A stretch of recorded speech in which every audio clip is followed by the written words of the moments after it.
Nope. No. We are not running a soup kitchen here. You need to leave now. I'm just here for the sermon, ma'am, if it's not any bother. It is a bother. You stink and you need to go now. Is everything okay over here, Sandra? No, everything is not okay. He just came barging in here, stinking up the church. I was just hoping to hear you preach, Reverend. Oh, okay. And I'm the Pope. I think there's a way to work this out for everyone.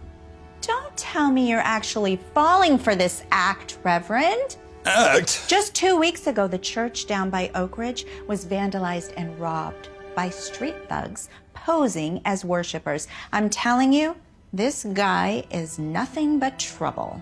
Not looking to rob nobody.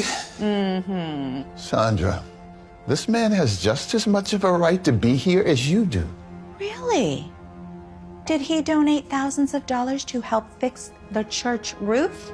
Well, no, No, but... right. That was me and my friends. Oh, wait, I know. He helps organize the Christmas church parade every year. Wrong. Once again, that was me. Sandra. Don't Sandra me, Reverend. I am a parishioner who gladly gives my weekly tithing and then some. And it's not so I can sit next to some foul-smelling street rat. If he stays, I go. And I guarantee you the rest of the congregation will follow.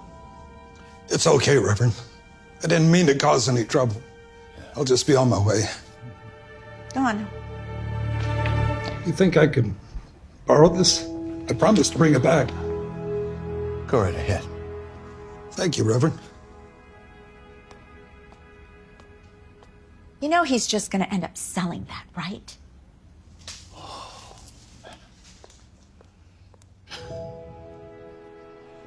God bless you. God bless you. Thank you for coming.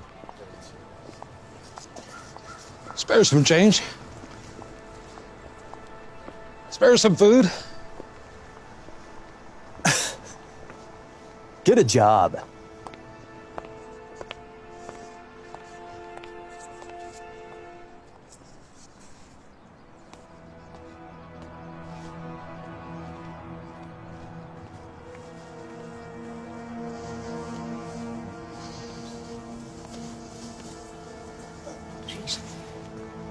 How did it go?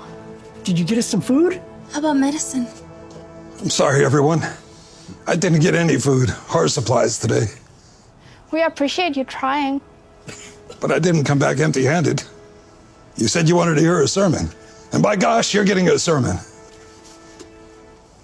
Matthew 25, verses 35 and 36. For I was hungry, and you gave me something to eat. For I was thirsty, and you gave me something to drink. I was a stranger, and you took me in.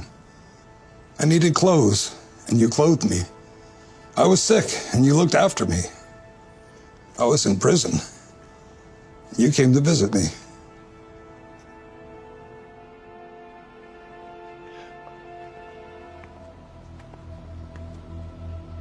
Glad to see you still using that. Sorry for keeping it this long. I was planning on bringing it back soon. Keep it. That's not why I'm here today. Oh, and why are you here? I took up a collection in church yesterday, and I thought you folks might be able to use this. You have no idea what this means to us. Great. Everyone, help yourselves. It's quite the flock you have here. They're good people. Well, how did they all wind up down here? Lots of reasons. Jim lost his family to a car crash about 3 years ago. The accident left him with a bad leg. That meant he couldn't work in the warehouse anymore. Sarah's been here longer than me. She used to be addicted to pills. Messed her life up real bad. She lost everything and everyone. But with the help of the Lord above and a lot of support from the good folk right here, we got her through it. Good. Tracy's husband died from cancer about a year back. Oh, no.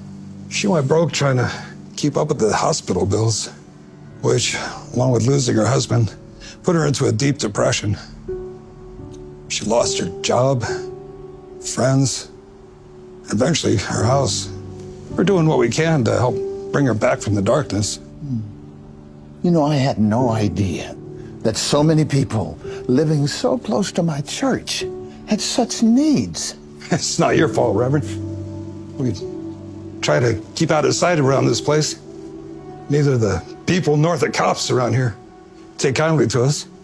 You know, I just might have an idea that'll fix that. But I'm gonna need your help.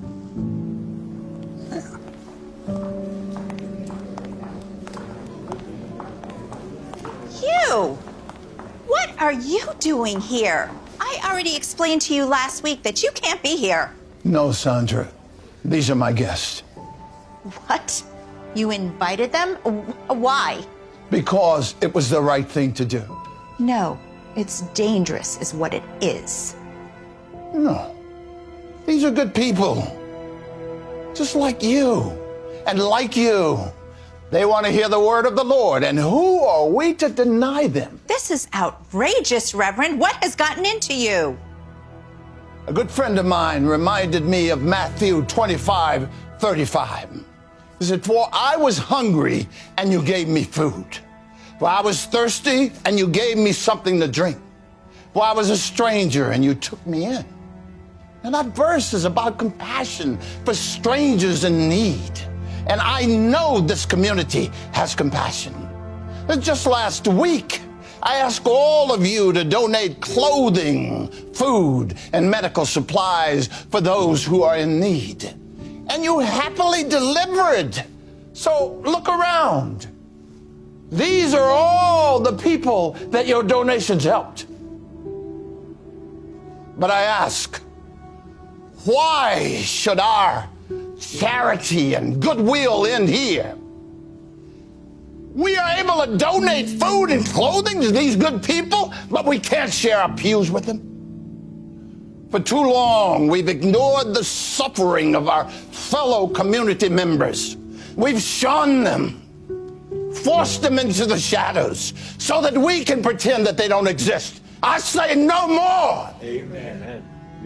We will no longer judge these people. We will not avoid them. We will embrace them and invite them into our house of worship. Come on, be good neighbors and introduce yourself to our latest parishioners. Make them welcome. Come on. Thank you, sir. I am so sorry for the way I acted. Peace be with you, brother. And also with you. Thank you.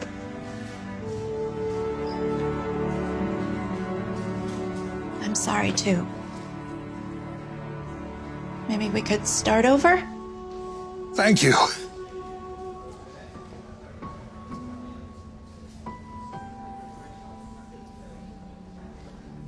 Thank you, Reverend, for all of this. No, thank you For what? for reminding me of why I became a pastor in the first place. To help people, not to judge them.